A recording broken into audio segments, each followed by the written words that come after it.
இப்போ பாருங்கள், நம்மளுடைய மக்கன் பேடா சாப்பிட்றதுக்கு தயாராகிடுச்சு. நல்லா ஜீராவில் ஃபுல்லாகவே சூப்பராக ஊறிடுச்சு. லைட்டாக நட்ஸ் போட்டு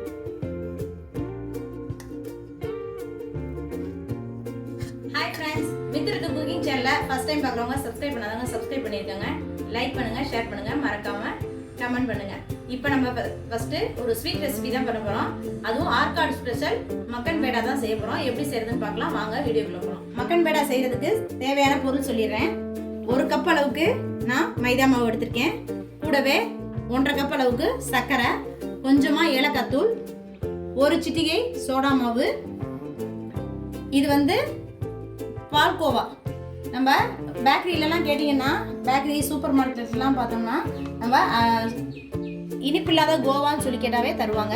அப்படி இல்லைனா இதை வீட்டிலேயே ரொம்பவே ஈஸியாக செய்யலாம். வேணுங்கிறவங்க கமெண்ட் பாக்ஸில் கமெண்ட் பண்ணுங்கள், இதோட வீடியோ உங்களுக்கு அனுப்புகிறேன். இது வந்து கெட்டியான தயிர் 1 கப் அளவுக்கு, கூடவே 1 டேபிள் ஸ்பூன் அளவுக்கு வெண்ணெய் இல்லைன்றவங்க நெய் கூட சேர்த்துக்கலாம். கூடவே நட்ஸு கொஞ்சம் பாதாம், பிஸ்தா, முந்திரி இது எல்லாமே எடுத்துருக்கேன். இது மாதிரி குட்டி குட்டியாக நல்லா நைஸாக சாப் பண்ணி வச்சுருக்கேன்.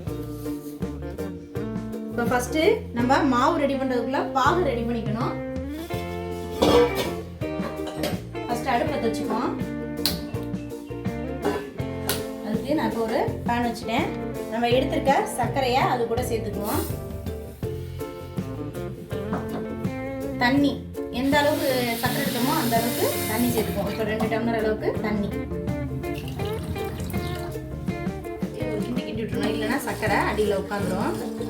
இந்த பக்கம் பாகு ரெடி ஆகணும். நல்லா மாவு வந்து பிசைஞ்சு வச்சுருவோம். இப்போ வந்து ஒரு அகலமான பவுலில் நம்ம எடுத்து வச்சுருக்க மைதா மாவை சேர்த்துக்கலாம். கூடவே லைட்டாக 1 சிட்டி அளவுக்கு சோடா மாவு. இப்போ மைதா மாவையும் சோடா மாவையும் நல்லா மிக்ஸ் பண்ணிடுவோம். மைதா எல்லாமே நல்லா மிக்ஸ் பண்ணிட்டோம். இப்போ நம்ம எடுத்து வச்சுருக்க கோவாவை அது கூட சேர்த்துக்குவோம். இது வீட்டிலே ப்ரிப்பேர் பண்ணது. கூடவே 1 டேபிள் ஸ்பூன் அளவுக்கு தயிர் சேர்த்துக்குவோம்.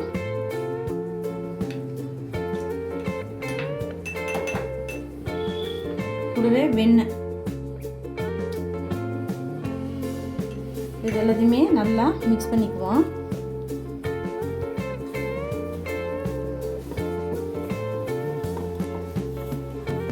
நமக்கு தயிர் இந்த வெண்ணெய் இதிலே கரெக்டாக இருக்கும். அப்படி பத்தலைன்னா லைட்டாக தண்ணி தெளித்து பிசைஞ்சுக்கோங்க.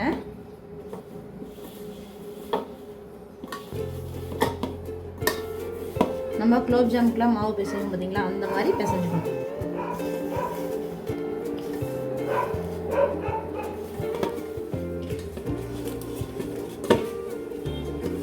இதில் நல்ல கை அழுத்தம் கொடுத்து நல்லா ஒரு 5 நிமிஷம் மாவை பிசைஞ்சுக்கணும். அப்போ தான் நல்லா இன்னும் சாஃப்ட் ஆகும்.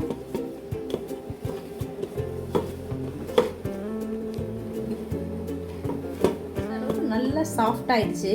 சூப்பராக நல்லா பிசைஞ்சு இந்த அளவுக்கு வந்துடுச்சு மாவு. நல்லா சூப்பராக ரெடி ஆயிடுச்சு மாவு.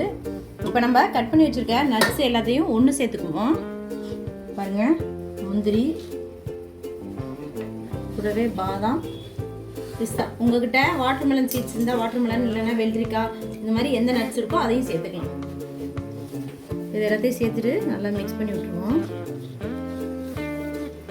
இது இப்போ ஒரு மாதிரி இருக்கும். பாகு நமக்கு ரெடி ஆயிடுச்சு. இந்த ஸ்டேஜில் வந்து நம்ம ஒரு 1/2 சிட்டிகை அளவுக்கு ஏலக்காய் தூள் சேர்த்துக்கணும். இது வந்து ஃப்ளேவருக்கு தான், ரொம்பவே அருமையாக இருக்கும் ஏலக்காய் சேர்த்துக்கிட்டோம்னு சொன்னால். இப்போ நான் வந்து லைட்டாக குங்குமம் உப்பு சேர்த்துக்க போகிறேன். பாருங்கள், ரொம்பலாம் எடுத்துக்கல,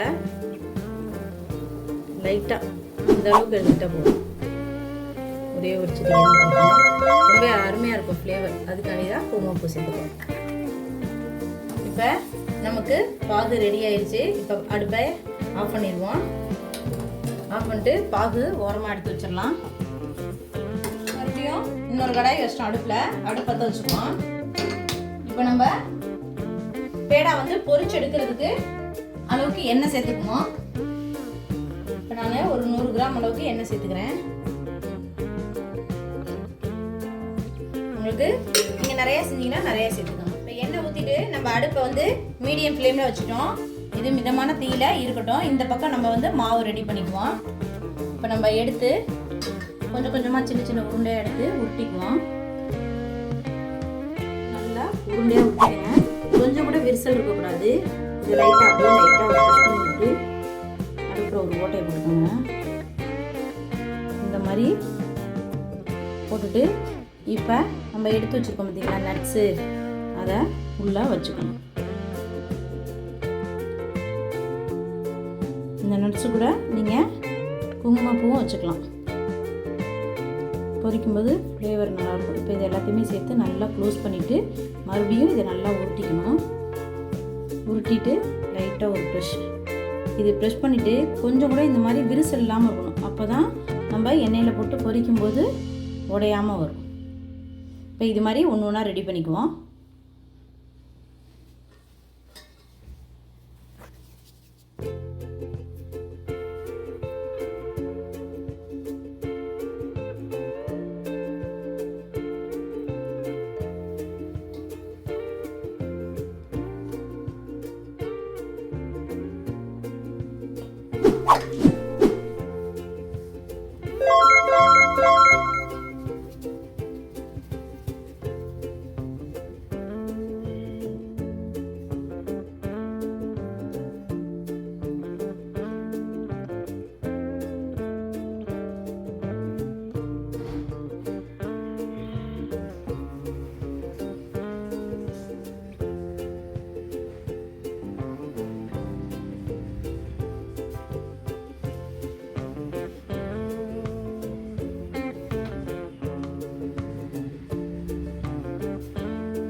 கிட்டத்தட்ட நம்ம எடுத்த மாவுக்கு வந்து கிட்டத்தட்ட ஒரு 16 பீஸ் அளவுக்கு வந்திருக்கு மக்கன் பேடா.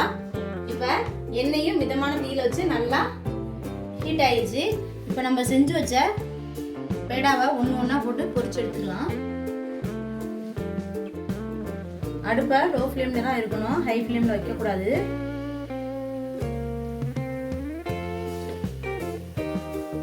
சேஞ்ச் ஆகும், அப்படியே ஊற்றி மேலே வருது பாருங்க. நம்ம வேகமாக கிண்டிடக்கூடாது, லைட்டாக அப்படியே திருப்பி விட்டுக்குவோம்.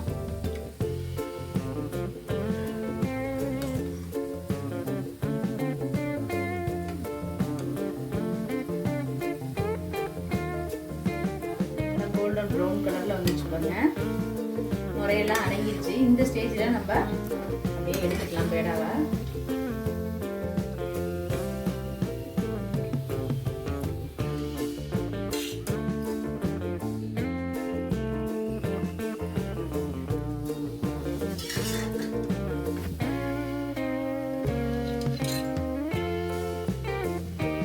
பாகெல்லாம் ஊற வச்சுக்கணும்.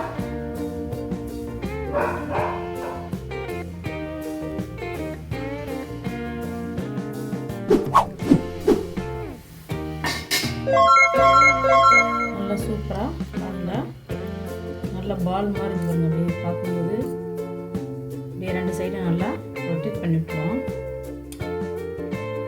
ஜீராவில் 5 நிமிஷம் நல்லா ஊறட்டும்.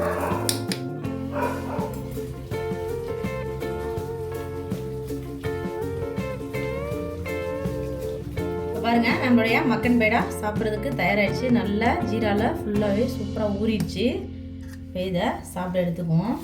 டேஸ்ட் பண்ணி காமிக்கிறேன் உங்களுக்கு எப்படி இருக்குன்னு சொல்லி. நல்லா ஊறியிருக்கான்னு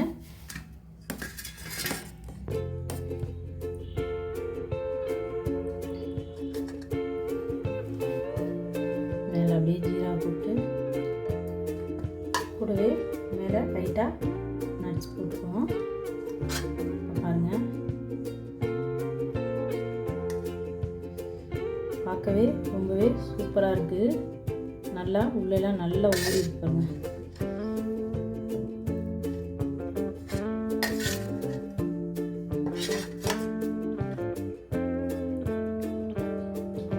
இந்த கடிச்சு சாப்பிடும்போது இந்த உள்ள ஸ்டஃப் பண்ணி வச்சோம் பார்த்தீங்கன்னா நட்ஸ் எல்லாமே, அதோட மென்று சாப்பிடும்போது டேஸ்ட் ரொம்பவே அருமையாக இருக்குது. அந்த ஜீராவும் நட்ஸு இதுவங்கள கடிச்சு சாப்பிட்றதுக்கு.